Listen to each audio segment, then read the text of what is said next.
Hello YouTube and eBay friends. Here to do a quick demo of this RCA Selectavision. It's model number SGT 400. It's a really neat little unit. If you've ever seen a Selectavision disc, if you haven't seen one before, here's an example of one. Kind of looks like a big floppy drive or floppy disk.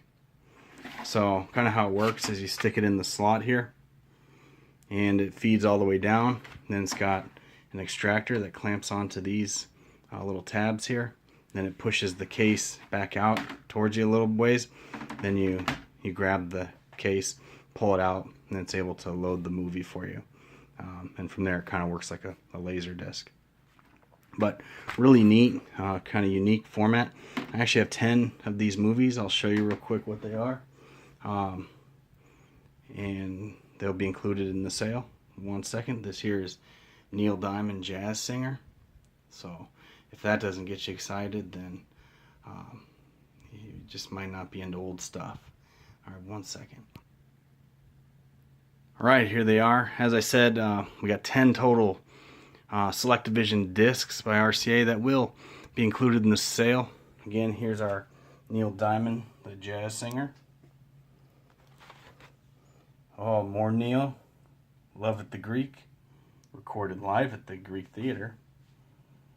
I think that was 1984, at least when this was made. Let's see.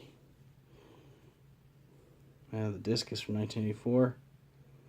The focus on this camera is terrible.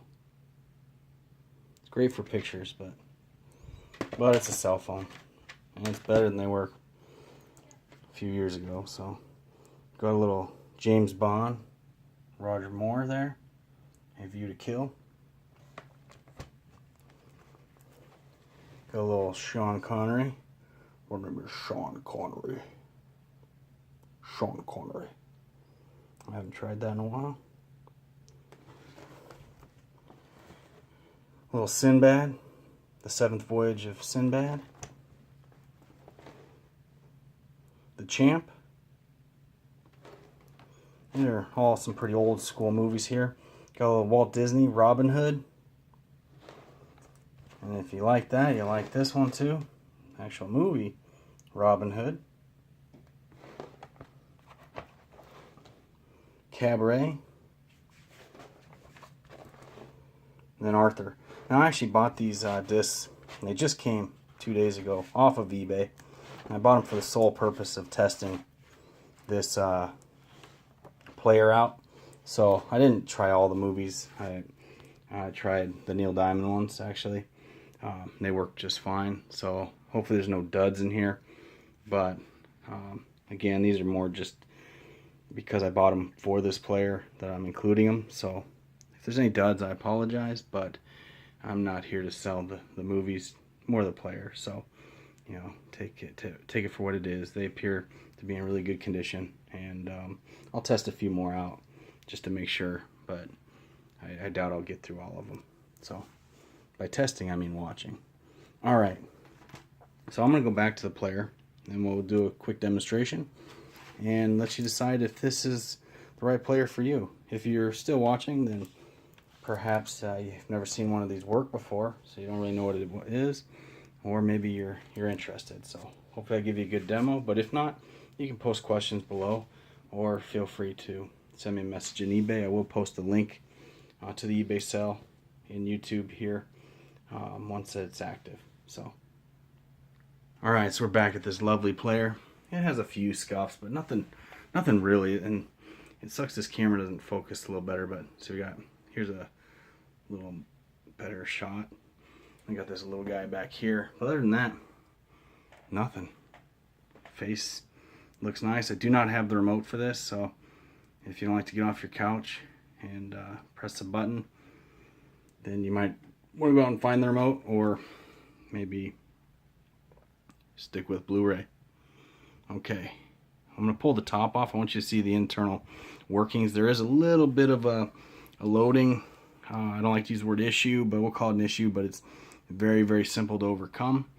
And I want to make sure that you're fully aware before you take, buying this into consideration. but you don't have to have the top off to do it. I just want you to see how it works so you know what you're doing when you're giving an assist, okay? 1 second. Now, one thing I will add is this player is pretty heavy duty, probably a good 20 pounds. The top, it goes all the way down the side here and kind of clicks in, but there's only 2 screws that holds it on. It doesn't feel loose or anything, but they're in the back. I thought that was kind of interesting. Used to have to do a whole bunch of screws. So, as we kind of look down in here, this is the extractor. So, I said the way the discs work is you slide them in, the extractor clamps down on the ends, and then it pushes the case back out, and you pull the case out.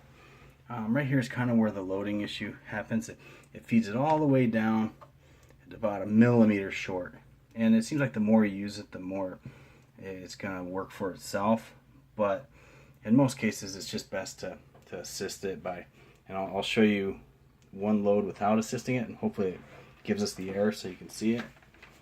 If not, we'll keep doing it until it doesn't work for us. Okay, so it's a little hard one-handed. But you should have the L flashing when it's time to load.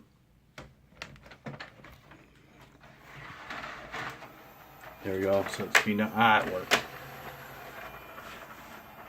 So now I'm pulling the case back out. Yeah, it's a little loud. A lot of moving parts here, but now we got the disc here. It kind of looks like a cross between a record and a laser disc. So I got my trusty little TV screen here. We should get a little Neil Diamond jazz singer going.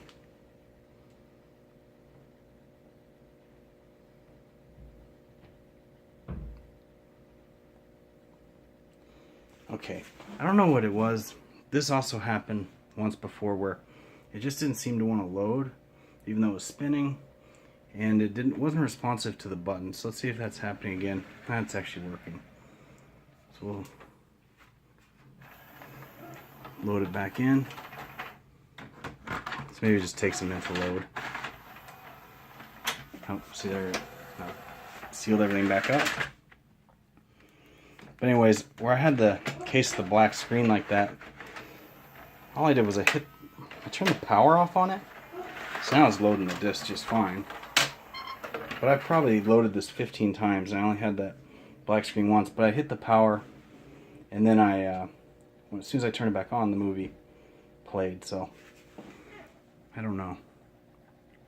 You know, the thing with these older units is I can't make any promises per se. You know, all I can do is try to show you what's going on. Maybe I have to actually hit play.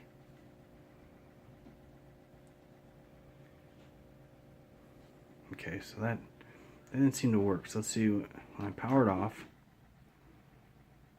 disc's gonna come to a standstill. And I hit power again.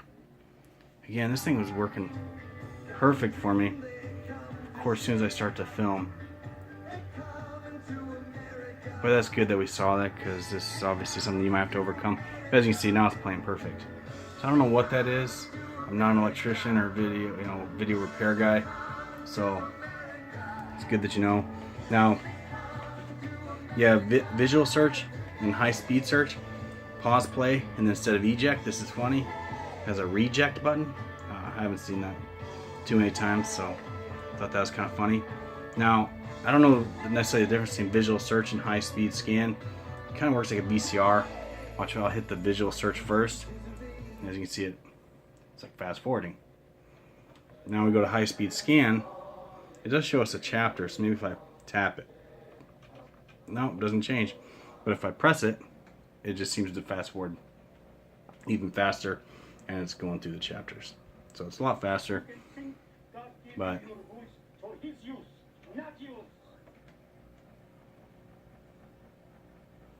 what that would do. Watch a little Love on the Rocks. Oh, here we are, right there. Oh, here it is. Ain't no surprise. Ain't no surprise. Just pour me Alright, this, I always say this, but the video turned out a little longer than I expected, so hopefully I didn't bore you. But again, this thing's clean. I don't know what the little bugaboo is with the screen thing, but you know, and the feed assisting it, it's just a matter of, you know, just kind of giving a little push all the way until you hear it click. If you hear the motor spinning and you're not trying to assist it, hit the reject button and do it over again. The motor that's spinning is back here, but everything seems working fine. The belts on it seem tight, not dry rotted. So, all right, guys, this will be posted here soon. Thank you for watching, and let me know if you have any questions. Bye.